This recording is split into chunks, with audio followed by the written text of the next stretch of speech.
In a previous video we introduced a frame called scan, which gives us a very simple way to help make sense of complexity. It's essentially just two axes. One of them is the amount of time before and after a given now, and an axis of certainty versus uncertainty, predictability versus unpredictability, sameness versus difference, uniqueness. And as before, what we've mentioned was that you can actually divide this into something like a four-quadrant model, which is, on the one hand, there's a transition from if we do the same thing we'll get the same results, to if we do something different we may get the same result, or if we do the same thing we may get something different. So on this side it's very much rule-based, on this side it's very much skill-based. Now that can move around a lot. And also there's a transition between the time we have to think about it versus the time we have to do something. The moment of commitment towards action where we have to decide. So we talked before about the kind of methods we use, the algorithms. Up here we're using algorithms and calculation. Down here we really don't have time but to follow the rules. We need work instructions at this place. It's about the following the rules that will give us the results of certainty. Up here we've got heuristics and patterns. Whereas down in this area, where we're dealing with real-time, deep uncertainty, especially over here, we're going to need principles to guide us. Principles and values. We can also describe this, though, in terms of skill level. Classically, these would be the trainee, the apprentice, what we might call the entrant to the trade,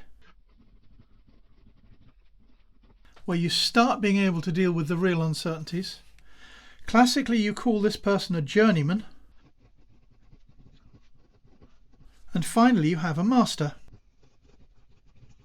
A master's job is to deal with any kind of uncertainty in real time in accordance with what we're trying to do. Now, in a previous video we've talked about some of the transitions that apply here, and in other videos we've talked about the different modes of thinking that are necessary to make this work. So a trainee tends to be very much a believer. They have to do what they're told and really nothing else. The apprentice starts to learn what's going on. The danger with an apprentice is that they start to believe that they know the rules and can control the rules by which real work is done, but they actually have no real experience of dealing with uncertainty over here. The danger with the apprentice, and we see this so often in different trades, is that they have just enough trouble, just enough skill to get into trouble, just enough knowledge, and nothing like enough knowledge to get out of trouble again. So the trainee is always deeply supervised and it has to follow the rules. The apprentice is learning what the rules are and the factors that control them, but they need deep supervision and very often should not be let loose anywhere near anything. A journeyman should be able to deal with the uncertainties but will need supervision. And then to prove that they have gone past the journeyman phase, they will do what's known as a masterpiece, literally to prove that they have the skill levels of a master, that they can deal with the uncertainties of the real world. The master's job is to deal with those uncertainties. So there's a path that happens here, a very clear development path from trainee to apprentice to journeyman and then on to the master.